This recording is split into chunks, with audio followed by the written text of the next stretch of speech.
Hi everyone, I'm Ceni Ngawin, and with my groupmate Remedios Daria, we are going to discuss about Audrey and Howard Nichols' model for curriculum development.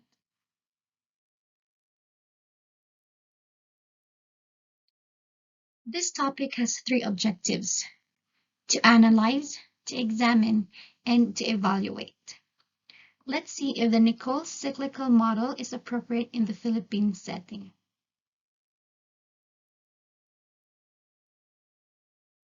This curriculum development model was designed by Audrey Nichols and Howard Nichols from their book entitled Developing a Curriculum, a Practical Guide. It was published in the midst of 1970s, and the second edition was published in 1978. This model emphasizes the cyclical nature of curriculum development, where it is a continuous process. This model describes five logical and interdependent stages that are continuous curriculum development process. First, we have situational analysis, in which curricular decisions are made, and it involves the analysis of factors exist in the environment. This includes knowledge about the environment where the curriculum is going to be implemented, the social structure of that society, the traditions, and the needs of the community. Next is selection of objectives. The scope of objectives should not enable students to perform skills. Objectives should be realistic, broad, clear, and useful. They should develop both kind of behavior that is expected and content. The next is selection and organization of content. When objectives are selected, it is easy to go for the selection of the content. Content must be in, number 1, in sequence. Number 2, it should be valid and reliable. Number 3, it should fulfill the needs of the society. Number 4, it is according to the mental level of the students. And number 5, must be age equivalent.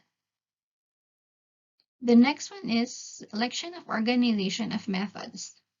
This involves the relationship between students, teacher, and the materials. It provides students for self-activity so that transfer knowledge gained and skill acquired. Also provides students for opportunity of independent thinking and decision making. Lastly, evaluation. It does not only focus on formative and summative assessment, but on the curriculum itself. There are also different methods and approaches of evaluation that are used to check the progress of students. Namely, they are test, quiz, and presentation.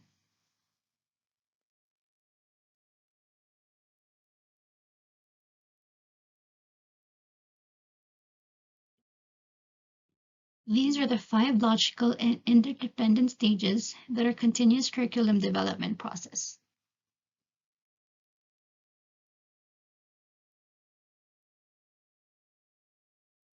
The first strength is situation analysis. You may not see in the linear because they are the top-down approach. And in the situational analysis, although it is a crucial component, Andrew and Howard Nichols claim that this kind of curriculum model could possibly prepare a more relevant and responsive to the needs of the student, as well as the school. And yes, in the logical sequential structure, these cyclical curriculum development models debate curriculum development as a rational and orderly process. Since you mentioned about response to the needs, then the third one is being flexible, because it is responsive to needs and which is ongoing, necessitating constant update of the curriculum process. Unlike other models, they cannot revise or go back to make a revision. But this one, it is flexible, which helps our curriculum designer to make unnecessary changes and adjustments in the total curriculum. The fourth one is continuous process, because this curriculum development activity involves continuous improvement without stopping to make any changes. Yes, because it is curricular and interdependent and interrelated. The fifth one is less rigid and more relevant, because for it is a continuing activity where then the fixed and static and rigid process. The weaknesses are logical and sequential nature, time-consuming, laborious, upgrading process, and difficulty in maintaining logical sequential analysis. The first one is logical and sequential nature. Why?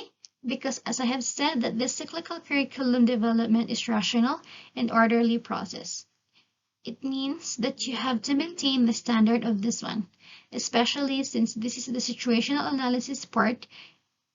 It's a time consuming because you have to conduct before you plan your syllabus and make a curriculum plan.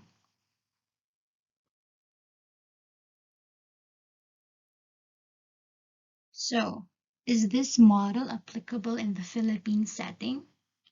Well, according to our research, the Philippines is following a linear model or a top-down approach. One example is the Tyler model. All the linear model has a rational step-by-step procedure. It starts with the objectives.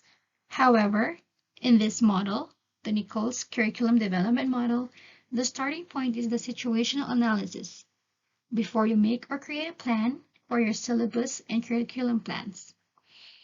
Those situational analysis, it helps them to formulate curriculum goal and objectives.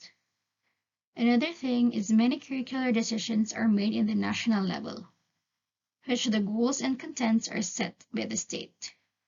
So what would be the impact of that? Of course, it means that this is fixed. However, in the NICHOLLS model, it says that it is less rigid and more relevant. So thinking that this linear model is transferring to cyclical model, the Philippines had been or using this linear model. If we're going to use the cyclical model, then it would create a great adjustment for the Philippines. It requires time to conduct a situational analysis, which would be added to every teacher's work. They need to conduct this first before making any action for the education. That's all for today. Thank you and God bless.